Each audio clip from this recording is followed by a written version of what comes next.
Another boring installment of history discussion. Today we're going to look at two Roman coins and talk about them. We've got a lot of Roman coins, a lot of historical coins on this channel that we have to go through in the coming year or more. It's going to take me quite a while to get through all of these coins. And as I was going through the news today, discussing things with friends and other contacts, excuse me as I slide the chair over here, looking at bond rates. I even posted something in the community tab. Most of you probably saw it. We talked about just the coming wave of economic deterioration, inflation, what's going on here in the United States and abroad. I mean, it's pretty obvious. I mean, America, as you know, you can't disagree. It's an empire, and we've been expanding for quite some time. So we're going to take a look today at some Roman Empire coinage. You know, Americans love Rome. The founders loved Rome, all of our temples, Washington, D.C. I will always reiterate these points when we discuss Roman coinage. It's a fact that we tend to emulate Rome, and not in even the good ways. Spall Walker, welcome to ANCAT's Pillar Dollars. Welcome, Mary Spencer. Look, a lot of channel members are showing up, and we just have a brand new one, Spall Walker. And so good morning to all of you. Physics Hypernova, I saw you pop up there.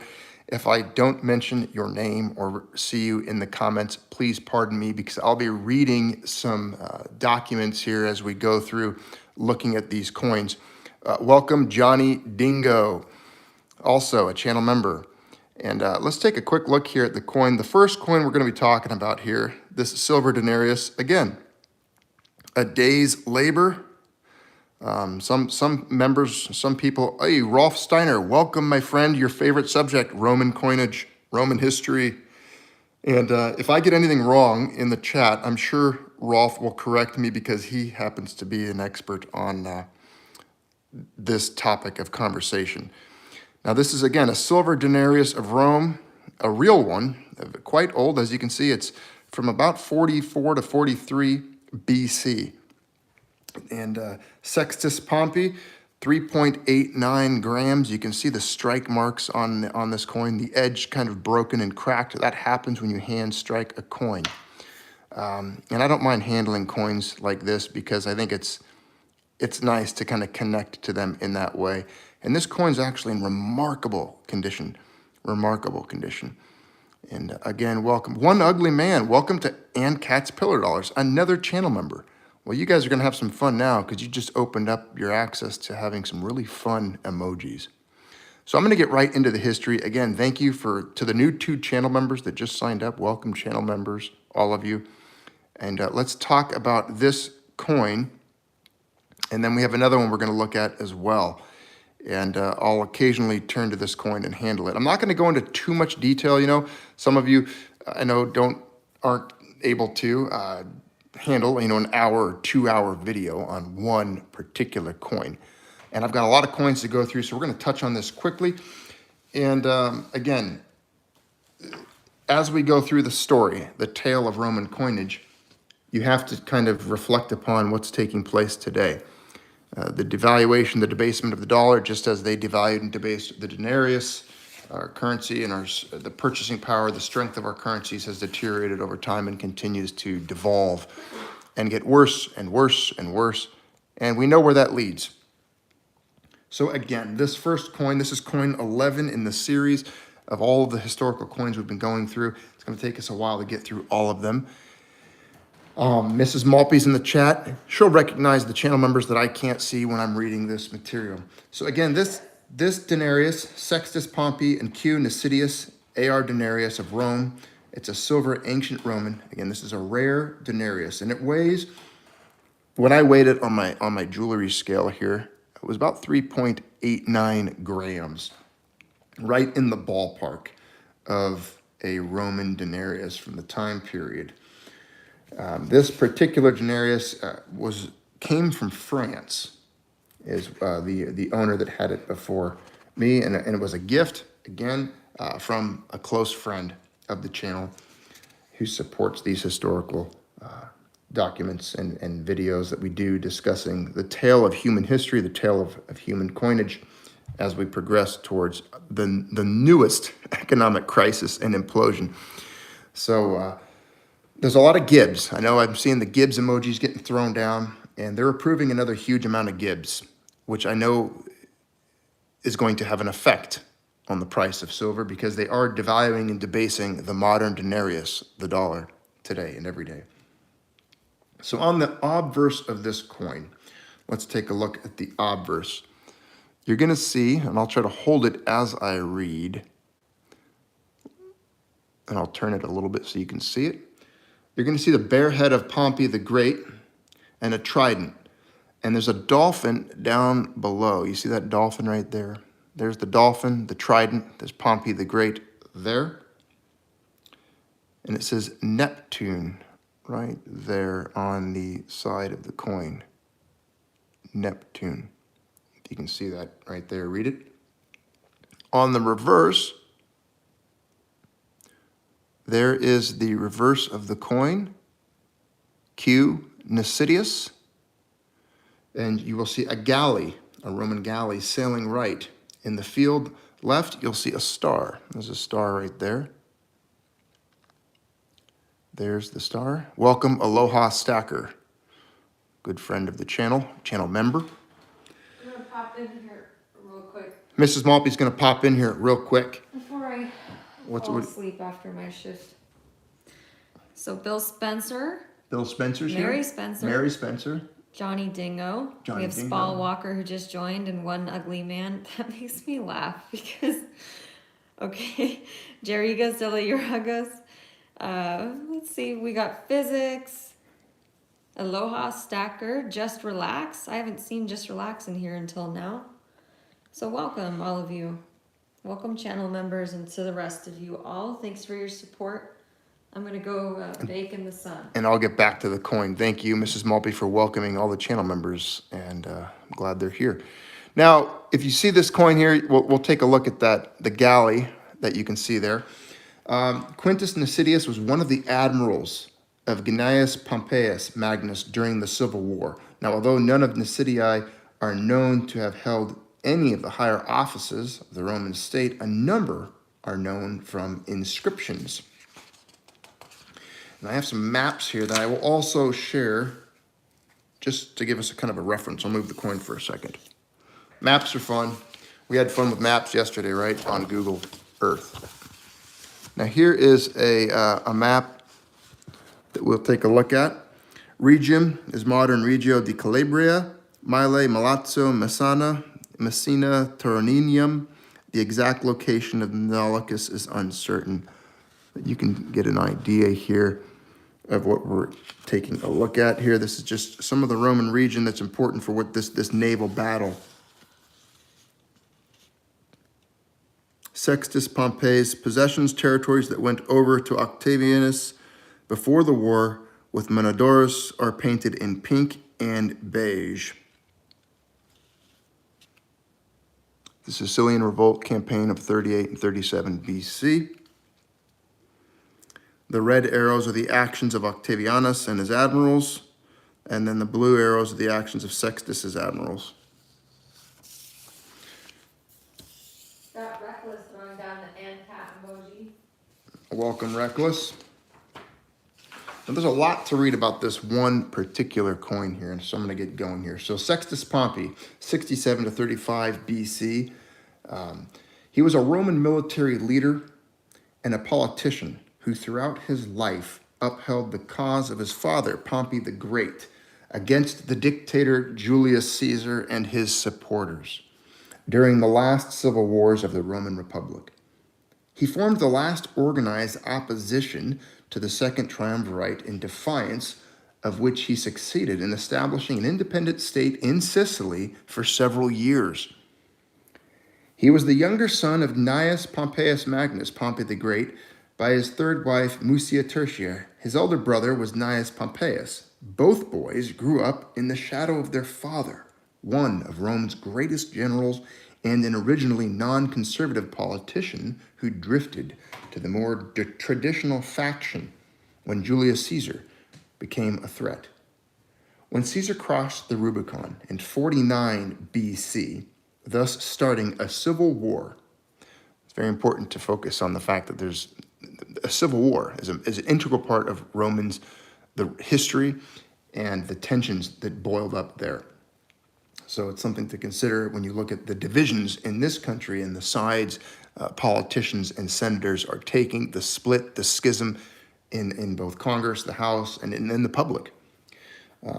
This started a civil war. Sextus's older brother, Gnaeus, followed their father in his escape to the east, as did most of the conservative senators. Sextus stayed in Rome in the care of his stepmother, Cornelia Metilla. Pompey's army lost the Battle of Pharsalus in 48 BC, and Pompey himself had to run for his life. Cornelia and Sextus met him in the island of Lesbos, and together they fled to Egypt. Sextus watched his father being killed by treachery on September 29th of the same year after the murder.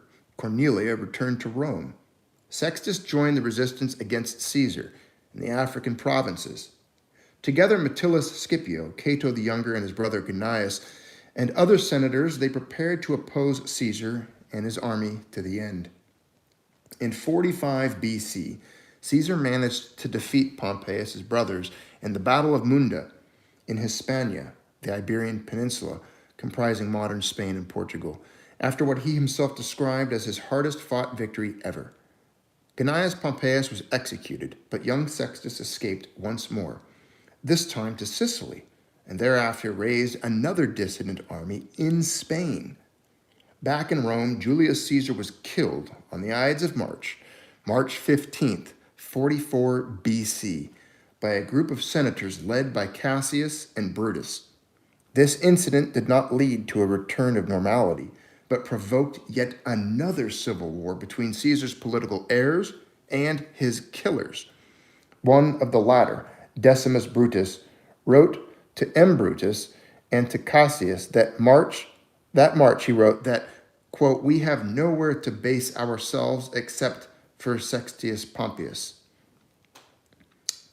So very interesting history just in that part alone. And I'm going to continue on here in a minute, but I just want to show you again. We'll take another quick look at the coin here.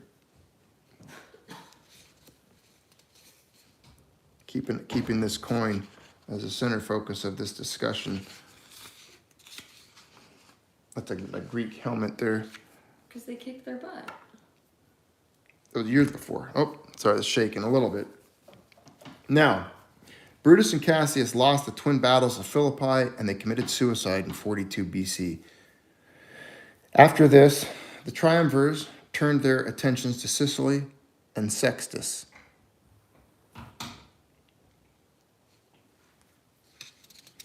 However, Sextus was by now prepared for strong resistance. In the following years, military confrontations failed to return a conclusive victory to either side, although in 40 BC, Sextus's admiral, the freedman Menas, seized Sardinia from Octavian's governor, Marcus Lurius. In 39 BC, Sextus and the triumvirs signed for peace in the Pact of Misenum. The reason for the peace treaty was to secure the West before the anticipated campaign against the Parthian Empire. Tacitus reports the view that he, Octavian, had cheated Sextus Pompeius by a spurious peace treaty. Antony, the leader of Rome's eastern provinces, needed a large number of legions for the coming campaign, which would take his army ostensibly through Mesopotamia, Armenia, and Parthia. Thus, an armistice with Sextus's large forces on Sicily proved useful. The peace did not last for long. In Antony's absence, Octavian renewed the conflict against Sextus. Sextus and Octavian accused each other of violating the terms of the Pact of Misenum, but the final straw was the betrayal of Sardinia to Octavian by Menas. Octavian was defeated in the naval battle of Messina, 37 BC. So he now turned to his friends Marcus Vespasianus Agrippa and Titus Statilius Taurus, both very talented generals. In addition, the third triumvir, Marcus Aemilius Lepidus, raised 14 legions in his African provinces to help defeat Pompey.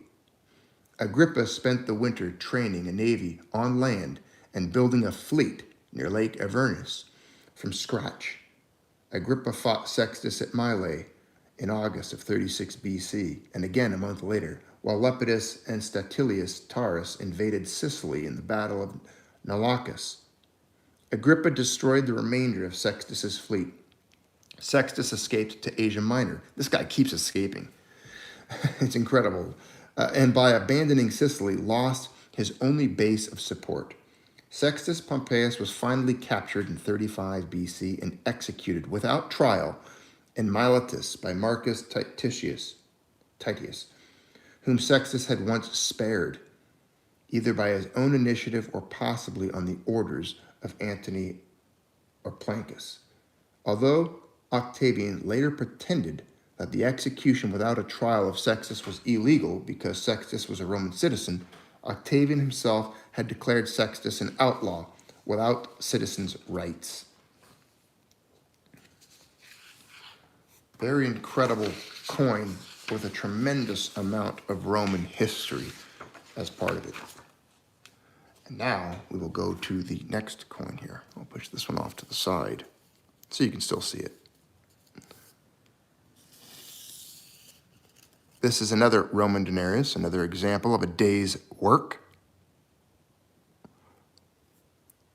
Some people only earned a half a day's work, or a half of a denarius, depends how skilled you were. Silver denarius. This one from 43 BC, Octavius Augustus Caesar. This one weighs around 2.841 grams. And this one's interesting because it has two heads on it. Now this coin, again from 43 BC, Octavius Augustus Caesar and Julius Caesar.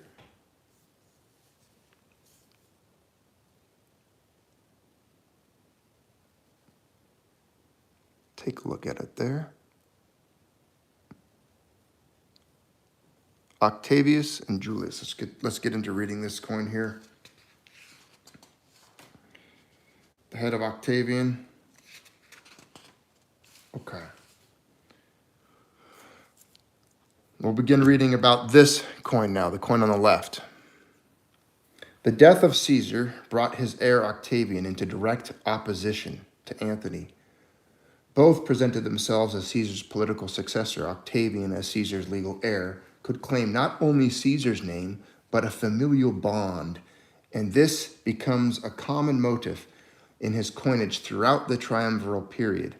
He first minted coinage in 43 BC during his campaigns in Gaul, which you would know as Gaul would be France. That's where the Gauls were. Octavian chose a similar type to that of Antony, a double portrait coin. This issue, RRC 490/2, which emphasizes his kinship with Caesar, is the first. There was one that was produced in gold, and this one is not here right now to look at, but it's referring to this very similar piece struck in gold.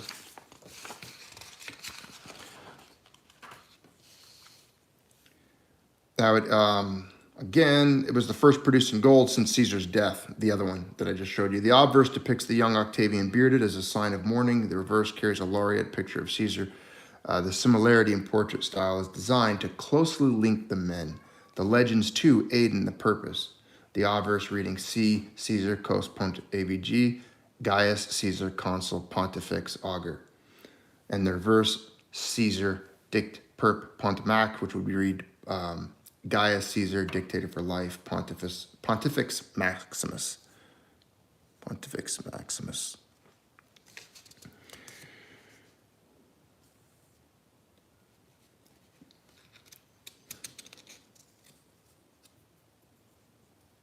Take a look at it there. Nice silver denarius of Rome. You can read the inscription there in Latin.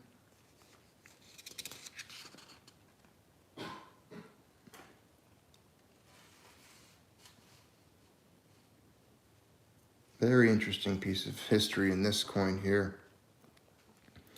Now, there was a lot of coins struck during these different times under different Caesars. And this is the only one that I've seen that had two different busts on it. And again, that was Augustus, Octavius, Augustus, Caesar, and Julius Caesar. Those are the two gentlemen that you see on this coin, Octavius Augustus and Julius Caesar.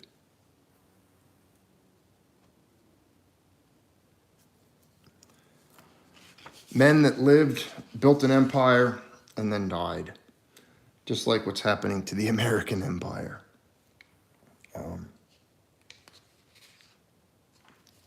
Now, the interesting part about Roman coinage, and I'm going to show you real quick, we're going to go through more Roman coins here in the future, but I just wanted to show you quickly what eventually happened to Rome. We've talked about this at length. I've gone over Roman coinage for years on this channel and shared with you guys the debasement and the devaluation of Roman coinage. Now, Roman coins eventually became bronze as silver left them. Later in the empire, the coins became debased and devalued over time, just like we are seeing with the United States dollar. I mean, you can't ignore the fact that just in the news recently, the Bread and Circuses party, which is both parties really, the Bread and Circuses party, mostly the Democrats, the Gibbs. So you can go ahead and throw down the Gibbs emojis, because the Romans, I don't know what the Latin word would have been, the Latin for Gibbs me dat, or Gibbs, but the Romans, obviously, they threw down lots of Gibbs. And the more Gibbs they threw down, the worse it got. The more diluted the currency got, they couldn't afford it. They couldn't continue to just give free silver to the masses. They could not just continue to dilute and debase and devalue the denarius and keep it made out of silver. So eventually it became made out of bronze and silver plate. And I'll show you an example here. Now, this one here, this is coin 45. We'll skip ahead real quick, but coin 45 here, we'll use it in honor of the 45th president we just had. This is from 364 to 378 AD, a phallus, a bronze, an authentic Roman bronze coin. And again, we'll be discussing this coin in the future, but I just want to show you the difference here in early Rome and later Rome. Silver, bronze. You know, this is hundreds of years later, about 400 years later. They lasted longer than us. America couldn't keep it together that long. They ended up destroying the economy in America quite quickly. Quite quickly. I mean, this country's less than 200 years old, or 200 years old, and it's been destroyed. Rolf would like to say that we're currently undergoing the trial of Julius Trump. We're currently going through the trial of Julius Trump. Yes, they're attacking Caesars. We have Caesars vying for power in this country. We have senators that look what they're doing to people in Congress. What's that woman's name, Mrs. Maltby? Isn't it something green? They're essentially stripping her of her committees, and it's like public trial of representatives and senators. People in the Senate and Congress are being tried publicly and by the media, accused of things. A lot of dissension, upheaval, and tension. The government is split. Rolf says da mihi is give me in Latin. Da mihi, if I'm pronouncing that right, da mihi. Maybe you should make a da mihi and Gibbs emoji for those that wish to speak it in Latin. Yeah. And quite incredible what's taking place here when it comes to the destruction of coinage, the destruction of currency and wealth. Just let me get something out real quick. As we're looking at these coins, let's bring up some modern silver. Let's go all the way to today, to the year 2021 AD. You remember the other day we did a raid, which we're gonna do another raid on the channel. Trust me. Very Roman symbols here. Very Roman symbols here. Of course, there's Libertas, liberty, with her pileus on her cap. Very Roman symbols here. I'm telling you, that itself on her head is the liberty cap, a Roman symbol of freedom and liberty. This is a 2021 Silver Eagle. We bought this on a raid. I didn't get many, just a couple before they all ran out nationwide, of course. The heraldic eagle on the reverse, another very Roman symbol. E pluribus unum, Latin, of course, another Roman symbology. Arrows for war, olive branches for peace. Again, so much symbolism here that's representative of and ode to our Roman heritage, because this government is very Roman in its America is, I would argue, almost an extension of the Roman Empire, just in looking at what we do. But could you imagine, I want to just, for 1 second here, imagine a Roman, if you went back in time and you showed them this and they held this coin. Imagine this is a day's labor here. Imagine what that would represent. Someone was actually telling me recently, and we're going to kind of go off the rails a little bit here on inflation and such, but if for thousands of years, the weight of silver that's in a denarius was about a day's wages, of course, silver was discovered and more silver came about in history. It's amazing what a 1 ounce silver coin would have represented back then. This is almost, because these are some of these are about a dime worth of silver in them. That would mean back then, this was almost 10 days worth of labor. Imagine if this represented 10 days in labor. Could you imagine that for 1 second? It's incredible. But bear with me for this. Who brought this up was Liberty Warrior. Another channel member brought up a very interesting point the other day. Yes, Rolf, exactly. Rolf said that coin is about 10 times the size of a denarius, which means this is about 10 days worth of work. Now imagine if silver suddenly became 10 days worth of work per ounce. But here's an interesting point. Let me grab you something. 100, where are they at? I gotta find my, Mrs. Maltby's gonna laugh at me.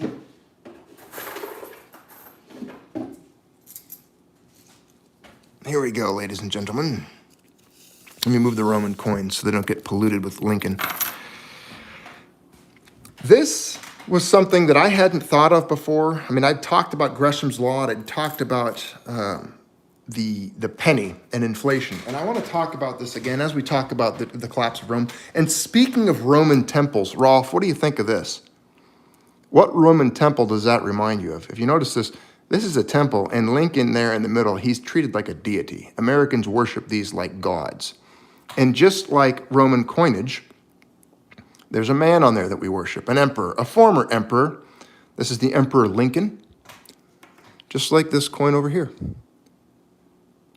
We place man on them because we worship men.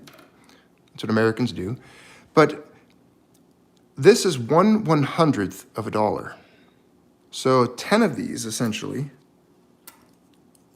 would carry a day's worth of labor in it. 2, 6. There we go. I've got 10 right here.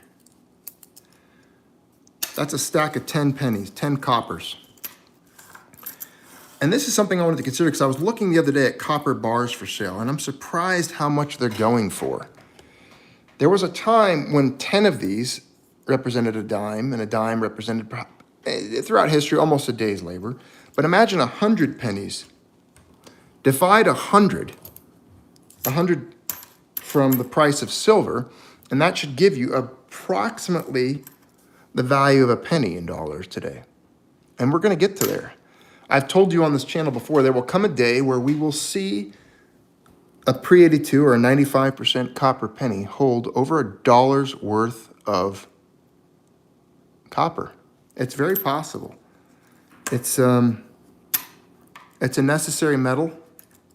It's a semi-precious metal. It's not I wouldn't call it a precious metal, but it's interesting to note that after the Liberty Warrior brought that up the other day, I thought it was interesting just to try to do the math and figure out, when inflation does hit hardcore, where could copper end up? And I think it could end up being, well, it's obviously more than it is now. They're already worth over 200% their face value because they're worth, over 2 cents in copper per pre-82.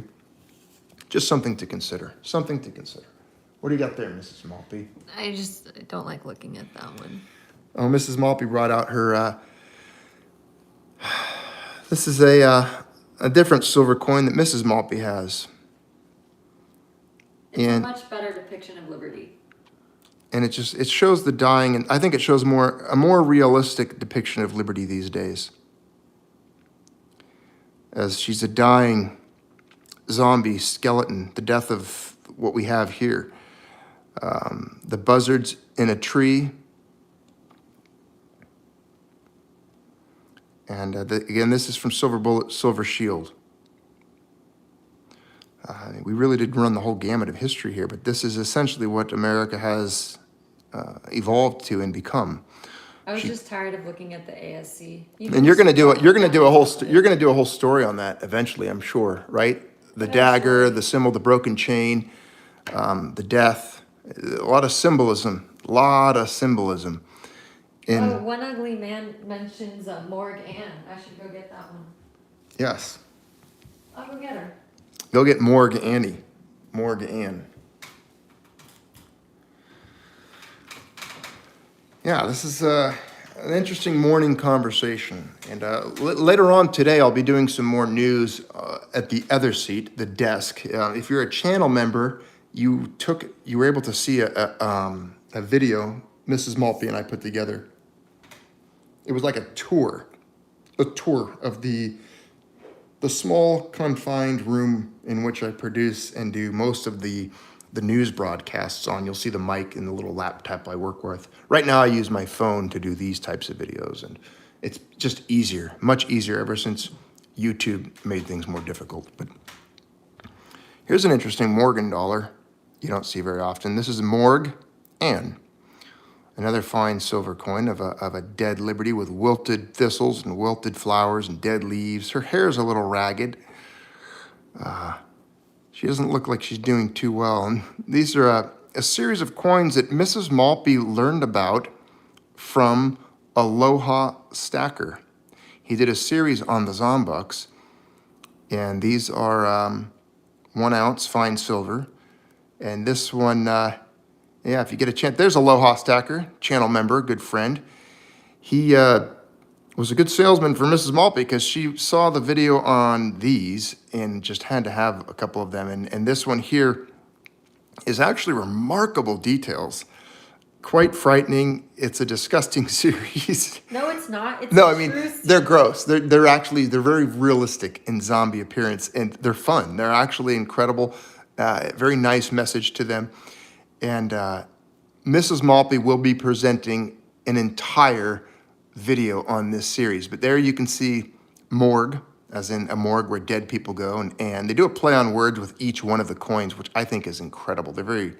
I don't want to ruin it. I'm not going to do a whole lot more on this. Oh, no. You need to do... Somebody actually mentioned it in the comment, though. Yeah, you have to do... I'm going to get a real Morgan. Or do you want to wait? One ugly man. Do you want to wait and to compare this one to a real Morgan when we... Yeah, I will. Yeah. I think I even have some Yeah, other the coins. reason Yeah, why I I've brought got... this one out is because I was just tired of looking at your silver. And I've got almost every... I was tired of your government. My government? Your government. I've got almost every coin that's represented in that series. Its true American silver form. Whoopsie daisy. Whoopsie daisy. I need the camera. Yes, we're going to do that. What we'll do is we'll get all of the original coinage, and then you'll have your zombie coin, and we'll put them side by side so we can see the difference between the respectable United States Mint and its propaganda of liberty and what it represents. And then we'll show the reality of death and destruction and the zombie currencies. So I just wanted to appreciate all of you that are participating in these lives, who come in and chat in the comments with your friends and the Junius Maltby family, if you will. That's all of us here, the community. If we missed any channel members, apologies. Yeah, welcome each channel member. And again, welcome to the newest channel members. One Ugly Man. And Spall Walker. All of you. Glad to have you as part of this channel and just taking a look and joining us in this discussion. It's an interesting journey. I got to say that this channel's come quite a long ways. You know, it's the year 2021. Anytime you go through a new year and you enter a new year, there's a phase or a time where you reflect a little bit. You know, I look back at history, like these denarius. We consider take a moment to kind of look at where we are, where we've come from, where we're going, and the past, the present, and the future. And it's an interesting time period that we are in, I must say. And the more they talk about this new stimulus, this $2 trillion in stimulus, the more I look at bond rates. I appreciate all of you. You guys know who you are that send me information, my reporters in the field, all of you that are part of the Junius Maltby reconnaissance, the recon team. There's a few of you that are out there and submit documents and send me links and news. I appreciate it. And I was actually reading a book last night about, it's that Republic of Pirates. I read a little bit slow, so it takes me a while to get through a book. But listen for a second. There's a mention about newspaper in Boston back then and how word got out, how news was transferred from people to people. And, you know, it would take days or weeks for someone to ride from New York to Boston, and then they would carry news, or a ship would carry news across the ocean. And they would put it in this like little Boston newspaper, and people would read the news, right? Back then, that's how news was carried. News was people like you or me sharing information that we found from someplace else and passing it on. And then people would discuss news and then put it into a print, into a document. They would set up a printing press and run off, you know, the news of the day and disperse these leaflets or pamphlets. And that's how newspapers kind of began, right? Fast forward to now, to the year 2021, the year that's on the bottom of this coin here. And it's similar here. If you go to the community tab of this channel, I'm going to treat it that way. So if you're a member, and if you sign up, or if you pass through this channel, you're subscribed, or you click notifications, be sure to check the community tab as often as you can. The community tab of this channel is going to become a place where I hope to keep as updated as possible with the news of the day, screenshots, headlines, links, things that I think or channel members yourselves think are important. If you have something to contribute, I would encourage you to send it, and I'll post it. If you want credit for it, hey, this came from, for example, Physics Hypernova, or this came from Aloha Stacker, or this came from Rolf Steiner, let me know. I'll put your name in there. We'll post them in the community tab. This is news from the field. This is from one of you, and it's kind of like a bulletin board. You know what a bulletin board is? We're posting news in the community part of this channel, and it's a place you can come in and check on, and then you can pass that news on somewhere else as rapidly as possible. At this day and age, at this state of the empire, with things going the direction that they're going in, I think it's quite important that we keep abreast at the news of the day, paying attention to the prices of metals, stimulus. I'll tell you, with the news breaking right now that everyone's about to get another $1,400, you're seeing what's taking place. There's bubbles bursting everywhere. There's investment, malinvestment, speculation. I mean, Bitcoin just broke a new record, 44,000. What is it? Was it 44,000? Am I right in that? 44,000. Are you kidding me? What is this? What is this, Rolf? What is this? We have Bitcoin at $44,000. You've got this news that, what is his name? What does his name be? Elon Musk, the spaceman, Dr. Spaceman. What is Rolf asking? I can't see the bars in front of the screen. It says, show us a what? Well, anyways, we got Elon Musk. A debased Roman coin. Another one. Okay. I'll get you another one. Let's go to, here's a debased Roman coin. I'll go to coin 25 in the series. Let's go to this one here. Let's get a nice little bronze trash coin from the Roman era. One ugly man says, I wonder what Saul would say about this and his glasses. Saul Rosenberg? Hello? Hi. Yes. Can you see this coin here? This is a Roman. It's from Antoninus, and it's very fine. This is from 270 to 275 AD. We can't There you go. There it is. Hello, honey? Yes. Hi, honey. Mrs. Maltby. This is a Roman coin. It's made of bronze because they debased it. They devalued the coin. It's no longer worth what it was once worth because they stopped putting the silvers in it. They don't like to put silver in their coins in Rome because their money became worthless. I said, hello? Hello, hi. Hi, my name is Saul Rosenberg, and I would like to tell you about my coins. This is a Roman coin, and it's not worth nothing because it's got nothing in it. It's just bronze it is. And I can't see it so good because I don't have my glasses on. If I had my glasses, I could tell you what it is, but I can see there's a man. He looks like an angry man with a beard. He's got a beard and a little crown on a crown on top of his head there. Thanks for bringing it up, Rolf. We've got this little bronze Roman coin here, and it's not worth nothing. It's worth nothing at all. Yeah, there. Thanks. I appreciate it, Saul. You can go back to what you were doing. Don't be mean to me, Junius. You need to talk more respect. All right, Saul, get out of the room, please. Thanks. Sometimes Saul shows up, and I just got to tell him to get out of here. Anyways, this is like Saul said, that's an angry man with a beard on there, furrowed eyebrow. I could actually bring up some information on this coin real quick. This is coin 31. We'll talk about it. Saul brought it out. Rolf made the request. We're going to talk about this coin. This is coin 31. Let's get some documents here. You gotta bear with me. This is a debased Roman coin. As I said, these are the coins that Rome started to, again, debase, devalue, just like the US dollar. As the empire fell, as it became entangled in foreign entanglements and wars, what happened? They had to eventually remove the silver content, just like the United States did, right? We eventually removed silver from our coinage, and we've removed gold from our coinage. Let me get there it is. There we go. I've got to dig through all of my things. All of my things here. Here we go. Coin 31. We'll talk about it.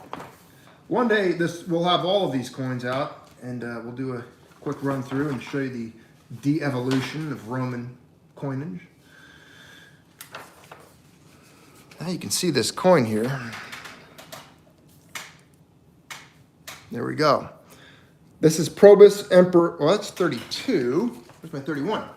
There it is. There we go. Aurelian. There we go. Antoninus 31, 270 to 275. Roman billon. Antoninus. This is from circulation again. Now the metal, and it's an alloy formerly used for coinage containing gold or silver with a predominating amount of copper or other base metals. So there's a lot of copper, mostly copper in it, all right? But still debased because they couldn't make them out of solid metal or a pure metal, and they called it a billon. Now the obverse, radiate bust, right, as you see, Imperator Caesar, Junior Emperor, Aurelianus. Reverse, Restitivor Orbis. I'll actually put the document here so you can kind of see what I'm reading through. There's the obverse. There's the reverse.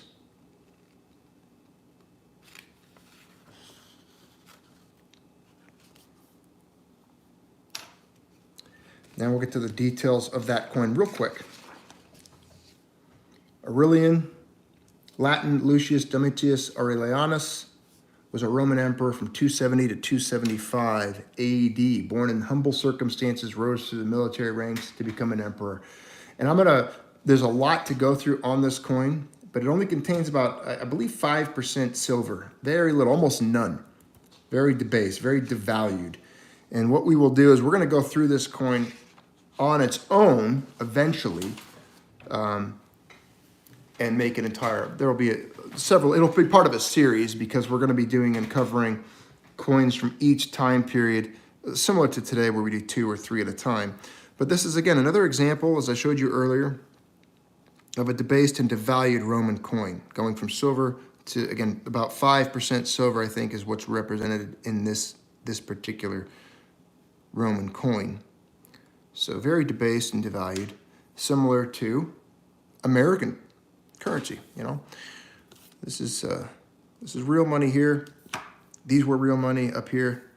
Even this, you know, the fact that this has 5% silver in it, I mean, it's got more value to it, more wealth than any U.S. currency. It's a very nice coin, very, very nice coin, and very historical piece. The detail on it, you know, this coin's almost 2,000 years old. Very remarkable detail. In the hair, the beard, very well struck. A little corroded over here, but again, these Roman coins have been around for a long time. The tale of human history. Incredible. And Junius, yes, ma'am. they'd like to know if you're ready for the universal basic income, or the UBI. Yeah, I'm gonna just wear pajamas every day. I'm probably not gonna go to work anymore, and I'm just gonna let the government, Gibbs, me that, and then I'll just I'll stay home. My question is, with the universal basic income, I'm wondering how much of it they'll give me that I can spend on precious metals, because I would like to be able to spend some of it on silver. Speaking of that, the Gibbs, the spending things on silver, we're gonna have to organize. It's gonna depend on the news cycle. Again, I might be at work. I don't know the details. I can't keep track of what Congress is doing amidst their chaos. If the Senate and the imperial presidency, the emperor, if Emperor Biden does sign the next Gibbs bill, and we have the massive Gibbs stimulus, we will host, I'll announce it, we will host a pirate raid. Cue the pirate emojis, the pirate Pepe. We will host a pirate raid on the channel. There we go, Mrs. Maltby, thank you. We will post a pirate raid, and all of us will gather here together, and in unison, we will commit a raid against some place where there is silver held. We'll find silver coins somewhere. We'll have to look on various sites, and we'll see what's in stock. And it doesn't matter if you buy 1 of these or 100 of these. We will buy what we can, what each person can afford, even a tenth or a quarter. I know some sites have quarter-ounce silver available. You will spend a ton on premium, believe me.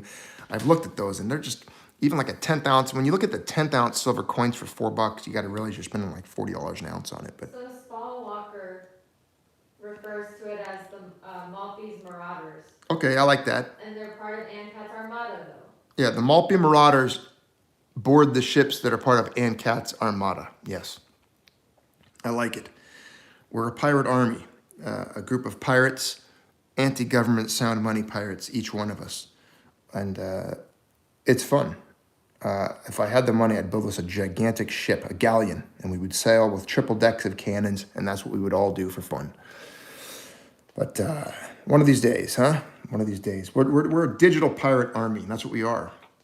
And we do raid. But we're not like violent raiders. We give them fiat for it, and they happily take it. So it's fun.